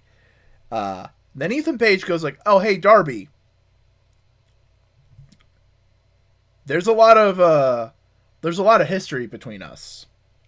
But I'm not going to talk about a bunch of matches that no one saw. Basically going like, yeah, no, we're big time now. Haha. But I do know what. I was just going to say, before we get into the other thing in this segment, I really loved this initially. Like, this is the first time these two as characters, as this character dynamic, as a duo can really connected with me. Yeah. Because of the odd setting of the promo, because they're up in the fucking nosebleeds. And, like, they're both constantly, like, bopping and hip-hopping around like they're fucking in the Scott Steiner math promo. And the camera is moving in a similar kind of wavy way, too. And I was like, this is such a great, unique vibe for these guys. I wouldn't mind if like they just started having interview segments like this every once in a while from now on. Yeah, but Ethan Page goes like, yeah, no, people didn't see our matches, but they know it, but they do see what a few things. How the fact that you paint your face because I put a goddamn dent in your forehead, which I've never noticed, and I need to look for it now. Or the fact that you have metal in your elbow because of me. Basically, I have given you every scar that's important, and I'm just gonna give you more and more, and I'm gonna beat you. With Darby then coming in like a fucking goddamn ferret, attacking them, and then Scorpio Sky and Ethan Page beat him down a little bit, and then throw him down some goddamn stairs. Yeah, and Darby took that bump like a fucking champ, too. Darby took that bump like he just said, welcome to Jackass. Mm-hmm. But, like, legitimately, it's one of the first times I've seen a bump like that in wrestling, and I haven't wanted to look away from it. Because Darby took it in a way that, like, yeah, it obviously probably hurt a lot, but he took it in, like, the safest way he could. Yeah. Like, I was not worried for Darby at the end when he landed, because it didn't look like he landed on anything bad, and he didn't, on the tumble down, he didn't hit anything significant. But, no, it was good. Dope segment. I like it. Yeah. Especially because apparently Ethan Page versus Darby Allin was, like, a pretty good indie feud that people are hype about. Yeah. But after that, we got Dr. Britt Baker, DMD, with Rebel Not Rebel versus Julia Hart. Not that hard. Not that kind of hard. I love how just right away they're like, she's not from Calgary. Calm down. But this was a short little AEW style squash match. Some good work for Britt in here, and Julia didn't look too bad in defeat either. But very obviously, this match ends quickly when Julia taps out to the lockjaw. Yep, just getting that over. So, and then, do you want me to take over to take the next thing as well? Take the next thing because the last thing was kind of short. Yeah. We got a first time in a while we've had this. Like the last time I remember us having this was like early pandemic Jacksonville, but we got an installment of Technique by Taz where Taz just buries the fuck out of Christian Cage. He's like, yo, Christian Cage, everybody loves him. Here's why his working is shit. Look at this foot placement. Look at what he's fucking doing with his legs here. These moves could be so much better, but he's not doing them right. And look, here's the one time he ever hit it right. He'll never do it again. He sucks. Fuck him. There's no explosiveness in the knees. It was great. It was good. I wouldn't mind this for like every few Team Taz gets into. Just like, hey, this is why my guys are good, because they can do the moves good. Well, there's a part of me that almost wonders, because very obviously they got put together pretty quick. I wonder if they were like, yo, wouldn't it be great if you did your moves kind of shitty for the first few weeks, and then I had a segment dunking on you for it? And Christian's like, that would be great. I'm totally doing that. Especially because it can play into the idea that he has ring rust. Mm-hmm. Yeah. Yeah. But next on the docket, we have a 4-way tag team eliminator match for a shot at the AEW World Tag Team Championships. It was fine. This is a lot more fun than I expected it to be. Like, you remember last week, I was very against this match in concept. I had a lot of fun watching it, especially because I expected it to be like a clusterfuck battle royal type thing. No, it's like there's two guys in the ring, and anybody can tap in at any time. Yeah, that was a fun concept that I hadn't seen in a while. And just the entrances were so well done on this match, like giving Jurassic Express the full pyro treatment. Mwah. And they did some really good work building up the Varsity Blondes here, especially with this was kind of the week of Pillman, as I understand it, because the Brian Pillman episode of Dark Side of the Ring aired this week, and Brian Pillman Jr. was on it, and he was very much promoting it like, yeah, we're telling my dad's story the way we want it told, and we're coming out, and we're having fun, and I'm going to wear my dad's old gear on the show, and, like, some people were like, I watched a review, because I don't usually watch reviews of Dynamite before we've done our show on it. But I was kind of just like too interested to hear some opinions on specifically the main event. So I went and watched a couple of reviews, and in one review, somebody was like, oh man, I can't believe they pinned Pillman in the same week as his dad's Dark Side episode, and he's wearing his dad's gear. Like, way to bury him, guys. And I'm like, that was probably them throwing him the best bone they could given the circumstances. Like, okay, you can't go over in this match because we're doing a thing, but you are going to be heavily featured in this match, and you can take the pin if you want to. And he was probably like, yeah, sure, sick. But also you could like build stories off of that, you know? Oh man, I was pinned on the week of my of the thing honoring my dad. I gotta work harder. Let's work harder. Let's do this. Like, give me a backstage. AEW doesn't really do backstage segments, but give me some kind of segment next week where the Varsity Blondes kind of have like a, yeah, bro, let's get good, bro. Let's start working out and fucking being great and training more, bro. Dude, just have an interview segment. Like, have like Alex Marvez like talk to like each of the 3 tag teams who are in this match besides SCU, going like, hey, you didn't win. What's the next plan for you guys? Because their SCU's going after the tag team belts. How are you? What's your next step? And you talk to Jurassic Express. You talk to everybody, and then they get to the Varsity Blondes and have Garth Garris start the conversation. Then Brian Pillman Jr. go like, you know what? Griff Garrison, right? Basically, it's okay. Yeah. Who? Who the fuck is Griff Garrison? Right. But Brian Pillman, fucking Jungle Boy. Yeah, but Brian Pillman Jr. basically goes like, yeah, you know what? This was the same week that people were really learning about the story of my dad. I wore his gear, and I didn't win the way I wanted to. We didn't get the win. I want to change that. And they just start going on a winning streak on Dark and Elevation.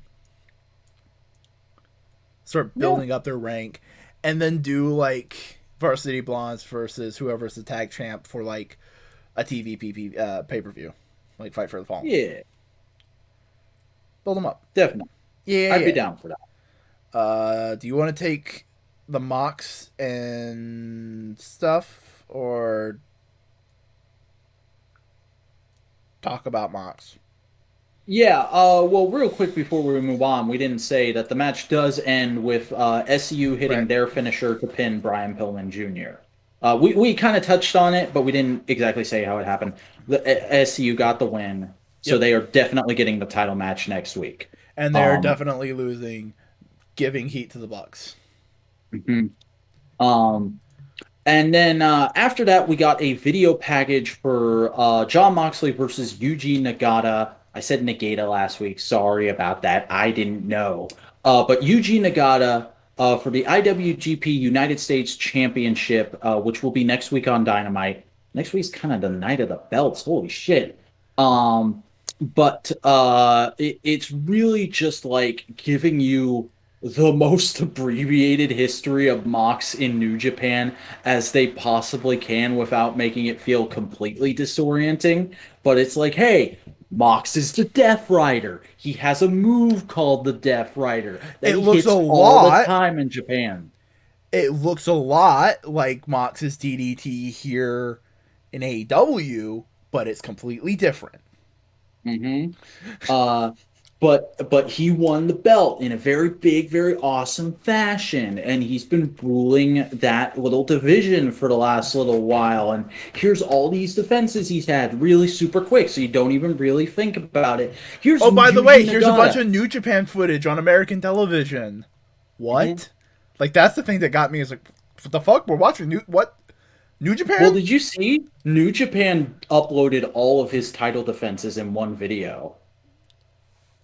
How long is it? It's like 2 hours long. Well, I know I'm gonna do with 2 hours tomorrow. Hell yeah. But it's like here's Yuji Nagata. Yuji Nagata is an old veteran and he's really super cool and we all love him. But apparently he mouthed off to Mox. We didn't actually show him mouthing off to Mox, but Mox is very upset about it and he's taking this match very seriously. They will both be on Dynamite next week. Okay, bye. Yeah, and I mean, Jr. and Tony were like, "Yo, no, we worked with him forever ago. He's fucking great. He's amazing." They really talked him up, which was good. Uh, but now I feel like you should take your boy. Actually, why don't you take both these Shivani segments? Because I wrote a giant fucking thing for the main event, and I don't want to put you through that. So we have a couple things while they're finishing setting up the cage. With Tony Schiavone basically making the announcement that next week, the number one and the number two contender for the men's title will be having a match to decide who will go against Kenny Omega at Double or Nothing. And the number one and number two is Pac, cool, and Orange fucking Cassidy, sick, really cool. And Kenny Omega comes out and goes like, "So I'm fighting Pac." No, they gotta have a match and figure out who it is. But we all know it's gonna be Pac. It's Orange fucking Cassidy. He's a fucking joke, right? We all recognize that he's a joke, right? And then I love that, like, this promo is so good because it does the, oh, Orange Cassidy is just a dumb comedy wrestler thing that we've done already like 6 fucking times in AEW, but it made it feel totally fresh. Oh Pun yeah, intended. very much so, especially because it's coming from Kenny Omega, who has been comedy du jour since his championship run, basically going like, haha, I am a parody of my New Japan character. Isn't that funny? Which it is. It is very funny. I'm just being glib about it. But Orange Cassidy comes out and does nothing. Basically, that stare of intimidation. Kenny Omega goes like, "You know what? You're great. People love you," and basically say like, "You know what? You have a job for life in the mid card." That's essentially the vibe he's giving off. You're And cool, buddy, but you're a B+ player. if we were in that other company, that'd be the line. Um, And Kenny Omega just basically like antagonizes Orange Cassidy as much as he can, and even steals Orange Cassidy's sunglasses, going like, "Oh, I like shades myself. Oh, look, Ray-Bans, custom. They gotta be what, $800, $1,000. You wouldn't mind if I just steal them, would you?" And puts them And on. he puts him on fucking Nakazawa, who is there holding the AAA Mega Championship, the Impact World title, and wearing the TNA title, Yep. and just acting like nothing happened. He's just like, yeah, look at these belts I got. Isn't this awesome? Oh, I have sunglasses now. This is such a great day. I totally didn't get beaten up an hour ago. Yeah. But that's basically the segment because Orange Cassidy didn't really do anything else. It's just like, all right, cool, fine, bye, whatever. I'll fight Pac eventually. He's not gonna fight Pac. He's gonna fight Cassidy. Mm-hmm. Oh man, such great booking, because like nobody noticed that Orange was on a winning streak and that he was climbing up the rankings so hard. But like, Orange is fucking undefeated this year. That's Yeah. crazy. Yeah, no, it makes total sense. It makes total sense to Mm-hmm. do it. Especially because it's going to be a full fucking crowd. And you know how much a crowd loves Orange fucking Cassidy. Mm-hmm. And fucking the nuclear heat Kenny will have after having fucking annihilated Orange. Oh goddamn! I'm just imagining the nuclear heat that everybody's gonna have as Cassidy's doing his fucking kicks. He does the Mm-hmm. and everybody's excited because it's like, yeah, we get to see it. And then Kenny Omega just like, nope. And everybody goes like, we've waited so long to be in a crowd to fucking cheer on Cassidy doing those dumbass kicks. Let us have it. And then in the middle of the match they do it, and it's like, yeah. And here's what I would want. I would want just Kenny and Don to come out for the match. And Kenny wrestles the match. Like, he doesn't take it seriously. Do the standard Orange formula. And then, like, Kenny beats him solid in the middle of the ring. Like, fine, that's good. And he starts to leave. And he hears, like, oh, I'm not getting cheered enough. All right, let's get a reaction out of this crowd. Oh, merry man! And just fucking the Bucks and the brothers and fucking Brandon and Nakazawa, they all come out and just fucking stomp the shit out of, or stomp him until he is orange pulp to piss off the crowd as they fade to black. And you just show like the best friends like locked in a locker room or something. Mm-hmm. The best friends and Chris Statlander.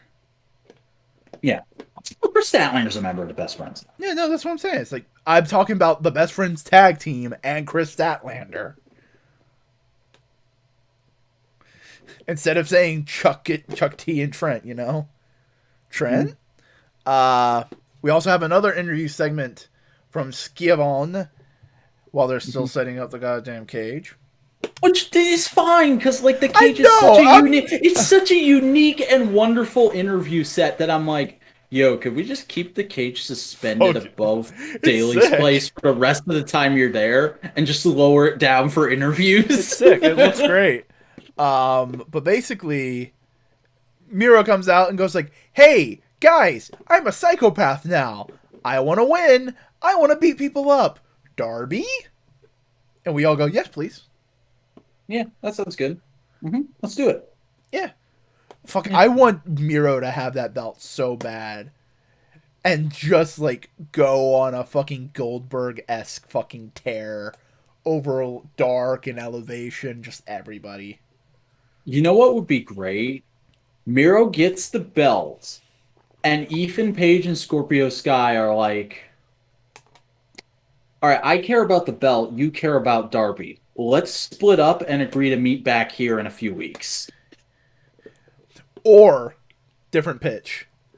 They see Miro has the belt and they just look at each other and go like, don't want to deal with that. Tag? Tag. Mm-hmm. We don't want to deal with Miro. Bucks are better. Mm-hmm. No, it's great. Miro's just been excellent for the past few weeks. Yeah. But finally, we come to the much anticipated, long awaited main event of The Inner Circle, consisting of Demo God Chris Jericho, Spanish God Sammy Guevara, Big Hurt Jake Hager, and Proud and Powerful Santana and Ortiz, versus The Pinnacle, consisting of Maxwell Jacob Friedman, MJF, the Chairman Sean Spears, Mr. Mayhem Wardlow, FTR, Dax Harwood, and Cash Wheeler, with Tully Blanchard in a blood and guts match. So, apparently, this style of match is much more of the classic WCW NWA style of it. Because apparently some people were complaining that it doesn't feel like an NXT War Games match. Which is strange, because it's not a War Games match, it's a blood and guts match. Yeah, you fucking plebs. Because, motherfucker, I didn't want to talk to you about this, because I didn't want to make a thing out of it, but I've been stealth rewatching every War Games match leading up to this. NWA or NXT? Every War Games match. If it has War Games in the title, I have now seen it. Ooh, okay, so here's a quick question. Which are better, NXT style or classic Dusty style? It's fucking apples to oranges. They're both good, they both have their merits, and they both fit in the same genre. However, I think it's just two different art styles. And personally, I think this one definitely fits more in the Dusty style. I think it's one of the best of the Dusty style. I don't think it's the best of the Dusty style. Do not ask me what is the best of the Dusty style, because picking the best of the Dusty anything is like picking my favorite fucking kid, okay? I love Dusty too much. However, I will say that I do on average, the NXT matches do tend to be more solid, because the Dusty match kind of got away from Dusty after a while, kind of got out of his hands, and there's a lot of shitty ones towards the end of WCW that they did. There's some ones that I was really like, God, why did I just put myself through an hour of this? Yeah. Ugh. Like, it never gets like Dungeon of Doom levels of bad, but it gets the WCW bad. Standard WCW bad. Dungeon of Doom's the 5 layers. What's the 5 layers? Yeah. Match? Is that Dungeon of Doom? You could do that 5 layers match as a cinematic. I guarantee you. If you did it today, do it as a cinematic match, that'd be interesting. Oh, hell yeah. That's kind of what the Firefly Funhouse match was. Yeah. But no, this match was great. It's definitely old school. Really, really enjoyable. I don't get all the complaining about it, because I do have a problem with this match, and we'll talk about it when we get to it. But it's a minor problem, and the funny thing is, the problem I have is directly adjacent to the big problem everybody is talking about. To the point where I was looking at that discourse and going, you fucking idiots! That's not the thing! The thing is right there! How can you be so goddamn blind? Like, I was turning into the Omni-Man Think Mark Think meme. Think, Mark! Think! Goddamn, as an Invincible fan, because I've read the whole comic, that meme is hilarious, because I'm just going like, you think that's the dark place? Oh, honey. Oh, sweet summer child, you got a big storm coming. Let's wait till Thrag. Just wait till fucking Thrag. Thrag's the cousin, right? No, maybe. I don't remember their exact familiar. He's another Viltrumite, but like... You know how... you know how you can kind of compare Omni-Man to Vegeta? Yes. Thrag is Broly. I have no idea what the fuck is Broly. Okay, so don't explain it to no. We have to focus on this fucking match, dude. You know how Omni-Man Superman? Throg is Zod. Cool. Okay, great. This match, though. Holy shit. Fucking Sammy, MVP. Mhm. The only thing I could possibly mark against the match in general, they fudged the times a little bit. It was more like 4.5 minutes than 5 minutes, but that's fine. That's honestly fine in the grand They're scheme of things working it. They're because working it. the pace of the guys getting in there and just like the constantly shifting balance of power and the lengths some of these guys go to, I would not be surprised if Dax Harwood needs a fucking massive blood transfusion right now. God Because damn. that man coated each and every member of both teams in his own blood. Like, there were, like, you could, if you paid attention to him, there's moments in that match where he will just grab guys and go, come to the corner, come to the corner, start punching me in the forehead, rub your face. Okay, go to somebody else. God damn. It was great. I loved it. But here's the thing. I dig the NXT War Games matches. I dig this more because this felt like a war of attrition.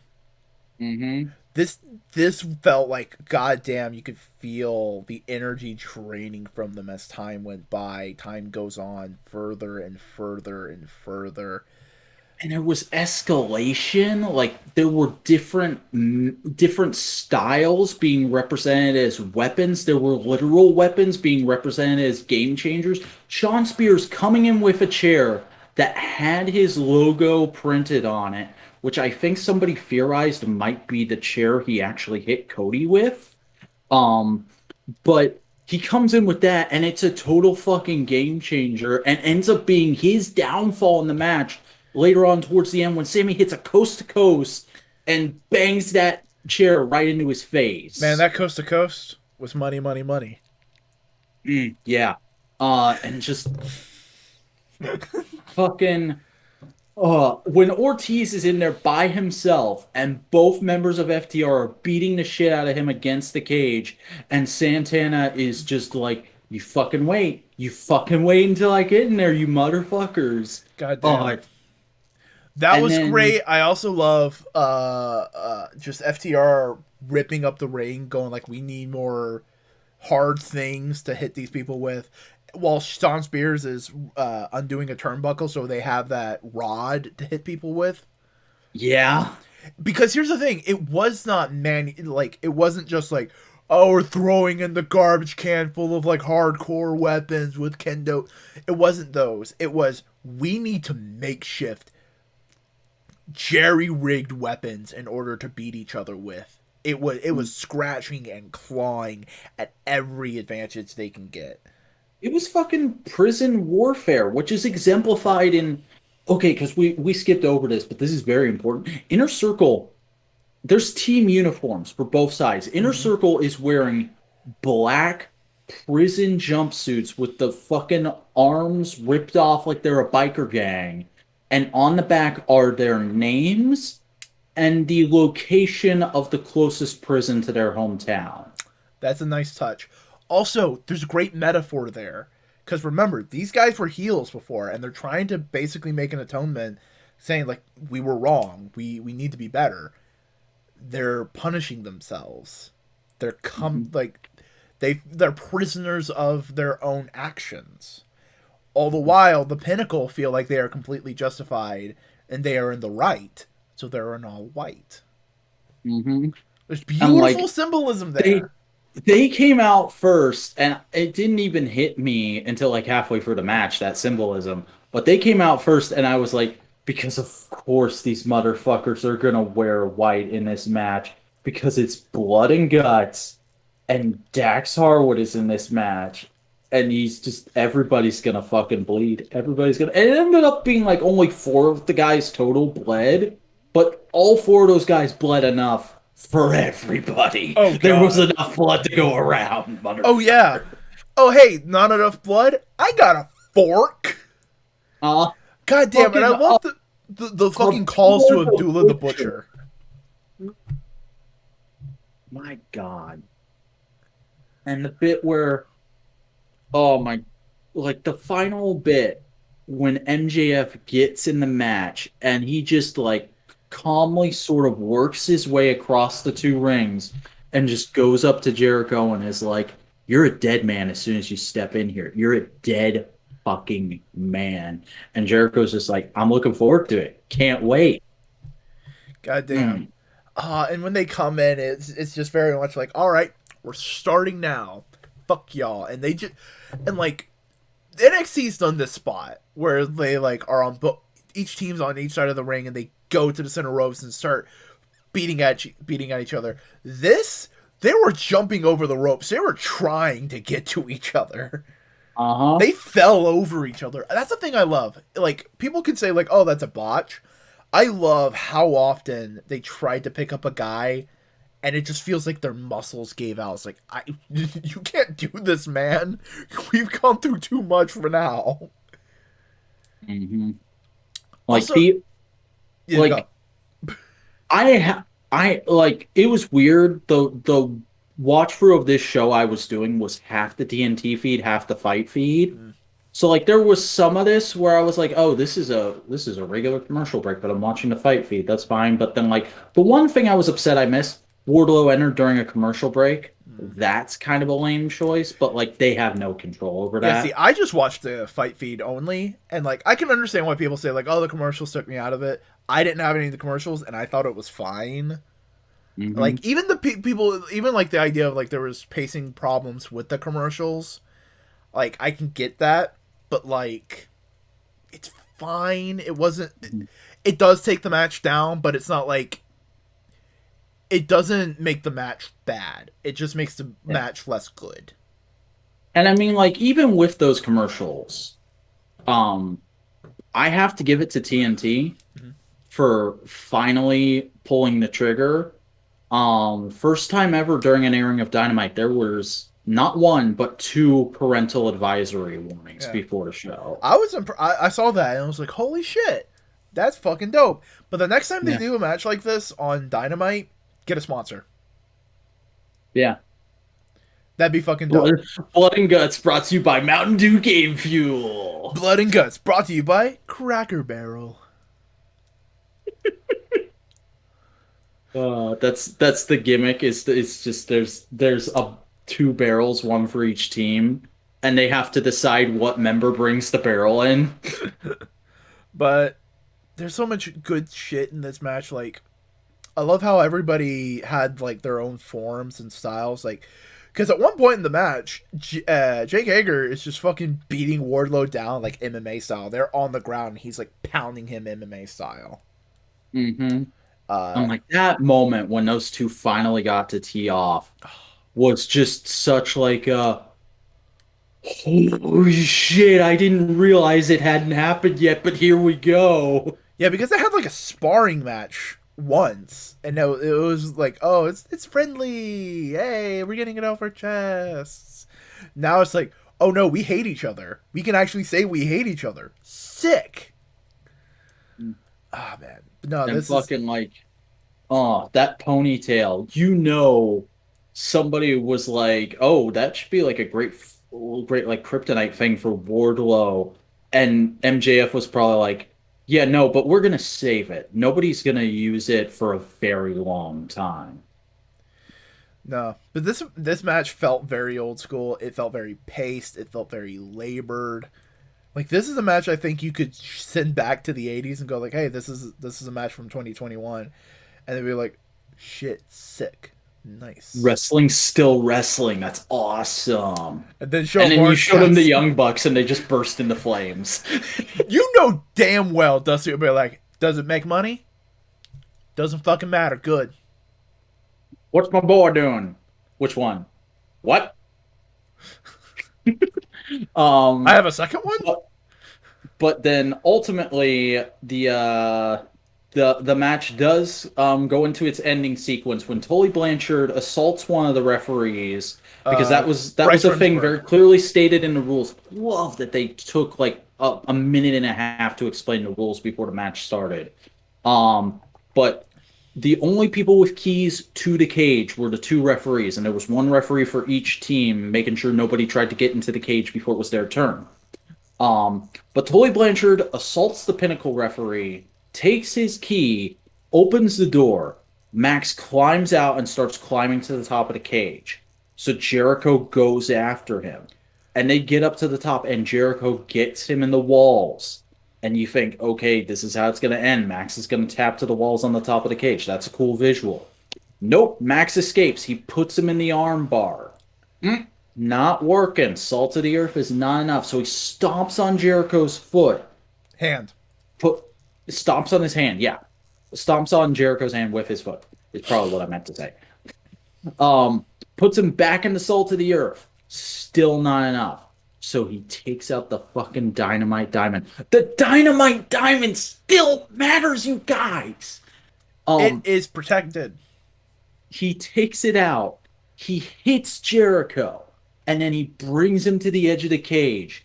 And by this point, various members of the teams have also made their way out and they're watching from the outside. And he looks at Sammy Guevara and he goes, "You're going to surrender right now, or I'm going to throw Jericho off this cage."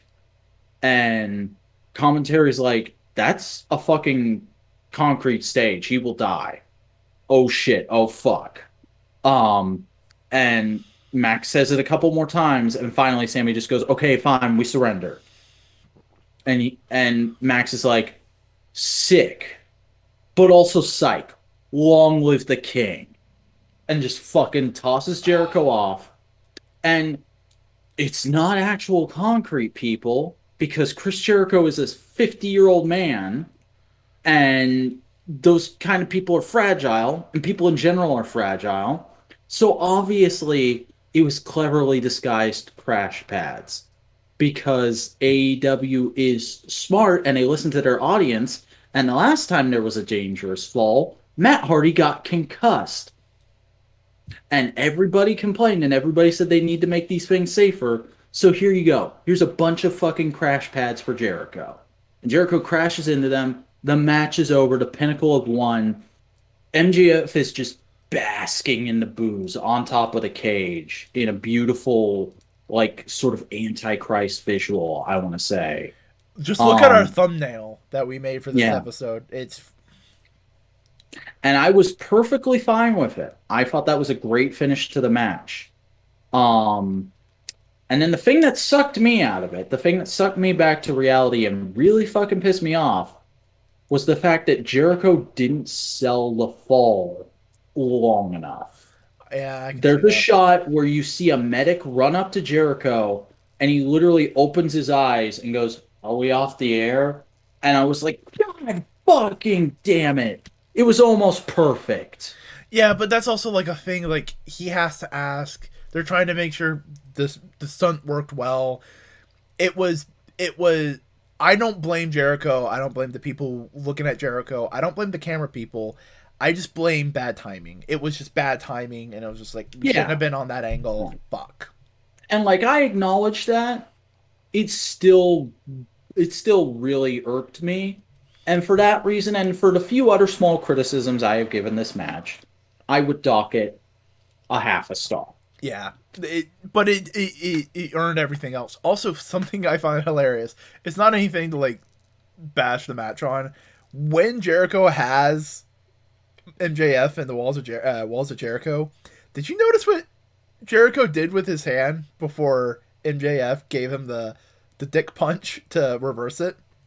He checked his oil. Yeah, no, he gave MJF a little scratch on the thigh, going like, "Hey, it's time to do your thing." Mm. It's just like, oh, neat.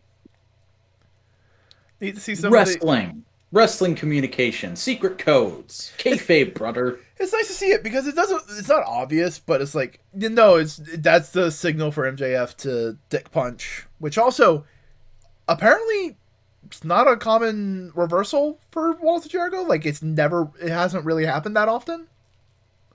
So it's cool. I can understand where people are complaining about it being not like concrete. Here's the thing: the stage he fell on is a concrete stage. It is. There's concrete underneath it. There's concrete all around it. It's still a concrete stage. They didn't lie about that. I've been in amphitheaters like that they're made of concrete. Yeah. And like the only other way I think they could have done it is they could have made like a wooden platform and put the crash pads under that. That might have looked a little better. But like at the end of the day, I don't think it's terrible that you noticed it was crash pads. I mean, when fucking WWE has inflatable announce desks, is it really that big of a deal? Yeah.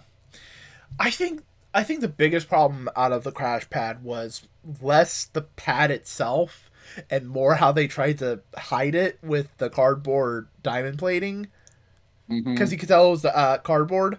I think if they like painted the underside of it, because they probably didn't think it'd go up that high, like it'd be that indented that much. They probably were going like, no, it'll look fine, and it was like, oh shit, it's up higher than we thought it would be. It's up higher than we did at rehearsal. It's not good. But like people are reacting to this like it's another fucking exploding barbed wire death match. No, God And no. I'm like, are y'all out of your fucking minds? This is a it is not an A plus, but it's a B. It's a B ending. It's good. It's passing. It's great. It's not an It's A. a B ending on an A minus match. Yeah. Here's the thing. The end of the barbed wire death match. That was a D to an A plus match, Hmm. and Like even then, it's a slight dampener. As much as I like had a visceral reaction to Jericho asking if they were off the air, even that for me, that's a slight dampener on an otherwise toward a fucking force match. Like they like here's the thing. I get the feeling that even though he wasn't a character in it, Cody was heavily involved in this. oh, Because this is his dad's match, and he was originally going to be in it before they had to scrap the first version. And I feel like, from a booking perspective, this is AEW for the first time ever kind of actually reaching out and grabbing WWE by the horns and saying, no, motherfucker, this is how this is supposed to be done. Stop trying to rewrite history. WCW isn't just your video library, folks. Mm-hmm. You know, I this match was good. I really dug it. I want to see more blood and guts match. I want the build to fit it. I don't want them to just go like, all right, we're doing a blood and guts match every year in No, May. don't make it. Don't hell in the cell this. No. Do not make this a yearly thing. Do not make it on any kind of regularity. Just whenever you have a massive feud, a massive popular feud that involves a bunch of guys, ends in blood and guts. And with how But many times they have only under faction, those circumstances. and here's the thing, I can see this match being like twice a year because of how many Mhm. factions they have. But don't do it twice a year. Don't even do it once a year. Like you have to me, you wait like Once, 14 months in between blood and guts matches. 5 words for you. Once in a blue moon. Very much so. You have cage matches if you want to do something like that more often. Mm-hmm. And they You can always still have that single cage. You've still only used that single cage once with Cody and Wardlow. goddamn, yep.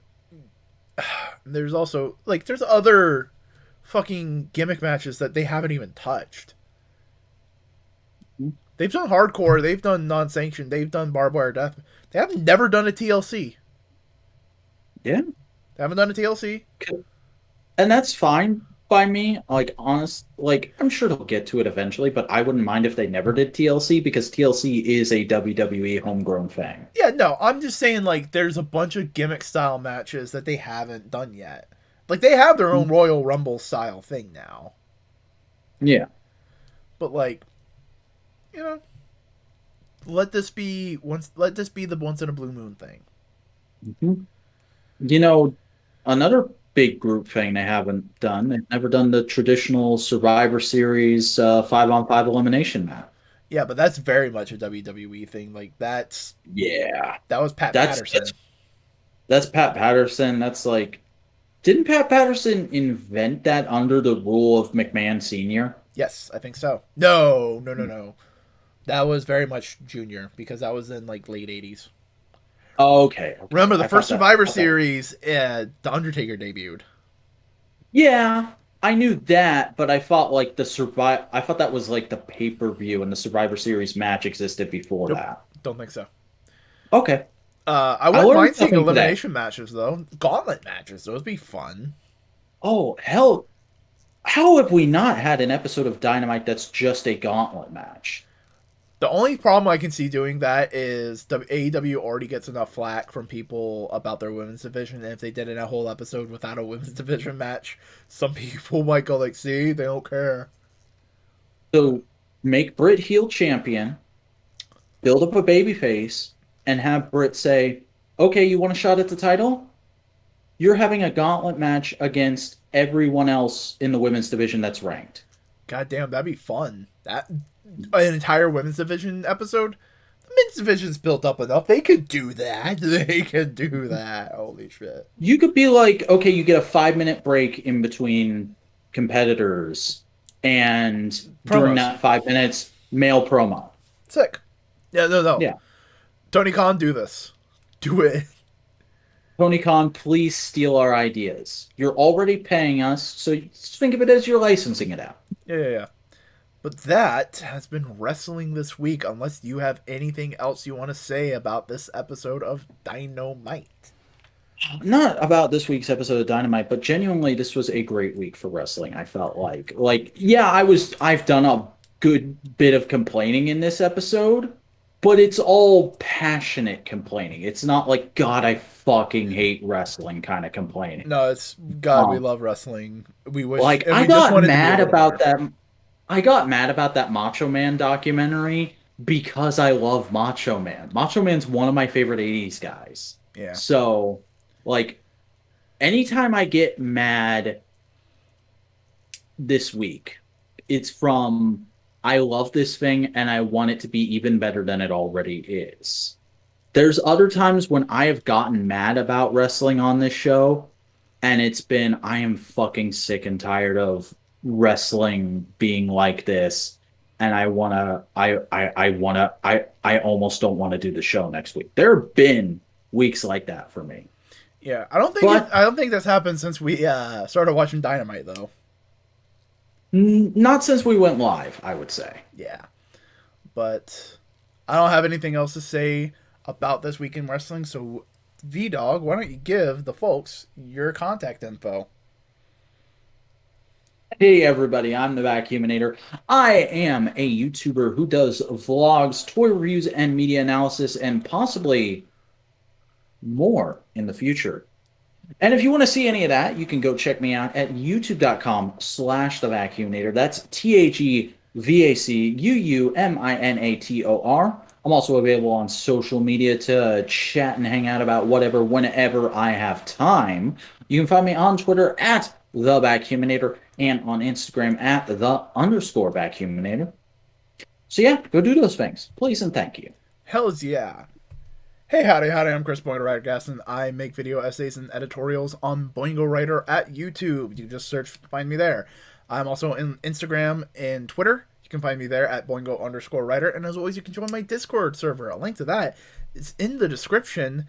As always, if you're watching this on YouTube, like, comment, favorite, subscribe, do all the things to engage with the algorithm on YouTube. And if you're listening to this on any kind of podcasting platform, Apple Podcasts, Spotify, Overcast, remember, follow us there. And if you want, you can go to